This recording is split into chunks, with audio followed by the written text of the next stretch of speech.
Some of the people's concerns by the assessment in the asking price, I thought I would touch on that a little bit. There's a farm in Glover that has 291 acres, assessed for $496,000. They sold 256 acres of the 291 acres, and that sold for $1,007,000 and some odd dollars. I heard a different price, but this is what's on the record in the towns. The house that I told you in Newport, assessed for $606,000, sold for $1,003,000, and these are all within a couple of years, and the town assessments are up to date. House in Barton assessed for $410,000, sold for $690,000. Another house in Barton assessed for $383,000, sold for $895,000. As realtors, we don't use the assessment as a fair market value of the property. We look at what the property has to offer, where it's located. And the Nelson farm has very unique features that you can't find or put a price on. So the asking price versus the assessment have, in my opinion, nothing in common.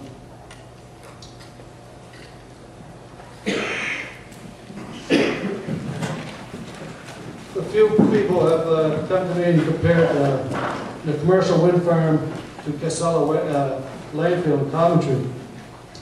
And I think there's quite a difference there. The landfill, there was a landfill there before Casella ever came into town.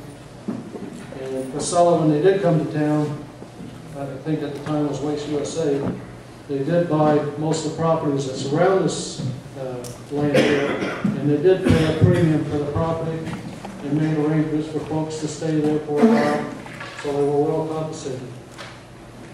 And now this site produces a steady, clean, reliable source of electricity. We also have many farms that are producing clean, reliable electricity, with more coming online. These farms are producing clean air, preventing water pollution, and much fresher air when you drive by. Since the talk of wind farm, I've had no one ask me to go show them a property that may be near a wind farm.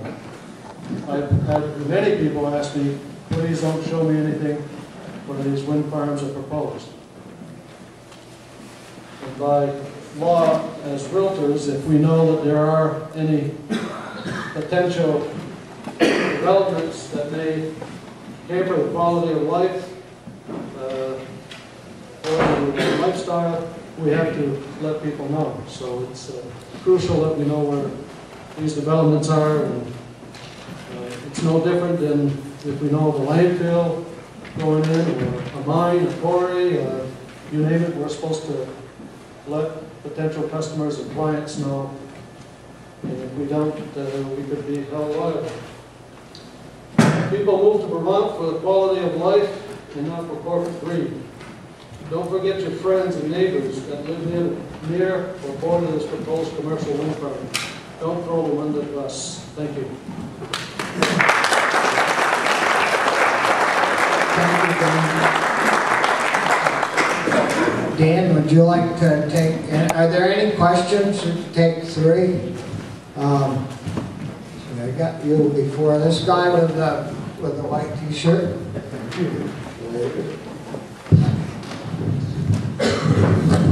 Hi, speaking of the t-shirt, I bought it at the Albany Chicken Barbecue in 2003. Anyway, my question is... You kept it quite well. Takes some guts to wear it. My question, sir, is the wind developers in Green Mountain Power, they like to tell everyone there's no effect on property values. But recently I read the Department of Energy has put out a methodologically flawed study, and that's what they're going by. Can you comment on that?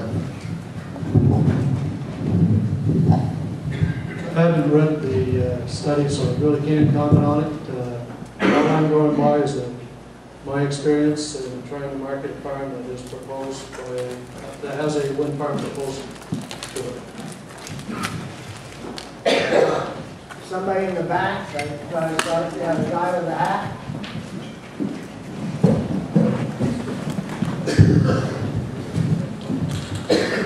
Yeah, you're asking us to turn down a clean and safe source of electricity so that you and your wealthy clients can keep making a profit?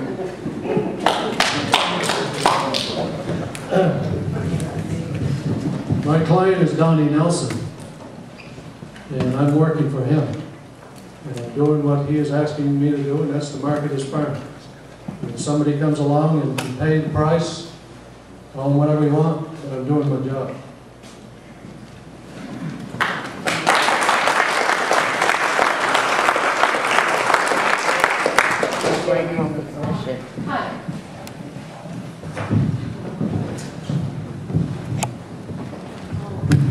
Hi. I think I have to do it without this. Just turn around. Move away from the speaker. I wondered if your house has a view of the wind farm, but isn't close to it. Have you tried to market land or houses that would look at the development, say in Craftsbury or Albany? Would that affect the value? Sorry. Is that the windmill? Just kidding, just kidding. There are a number of properties we have for sale that will be looking at this potential wind farm, and I make people aware of it, and it's their decision whether or not they proceed with it. But the closer we get, the more of an issue it does become. I'm selling a property right now on Beach Hill in Glover, which is probably 5 miles as a crow flies to Mr. and Mrs. Nelson's farm, and it's not an issue for them. They said they were sorry to hear about it, but they're still going to buy the property. So, yes, it does arise. From my house, I see the Sheffield lights, and there is a ridge between where I live and the Lowell mountain range. I can't see the Lowell mountain range, but there's a good chance once these towers are up that I'll be able to see the mountain range by the wind towers. One more question? That's great. That is three? Okay, we'll catch you on the weekend. Good thing you can count. Our next speaker is Lisa Linos. She's the executive director or the director of the Industrial Wind Action Group, a national advocacy organization. And I don't have to read it all. Are you going to tell them? No, you've got to tell them who you are. If I'm not going to tell them who you are. Welcome. Thank you.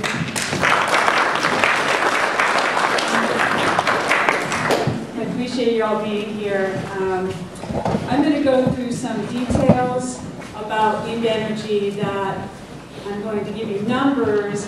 Some of the numbers are going to appear on the slide with the reference. Some of the numbers are going to be numbers that I know and committed to memory. So if anyone seems there are some skeptical individuals in the room, find me. I'm easily available and accessible. I'll give you the references to all of the information that I put forward that doesn't have a reference already showing.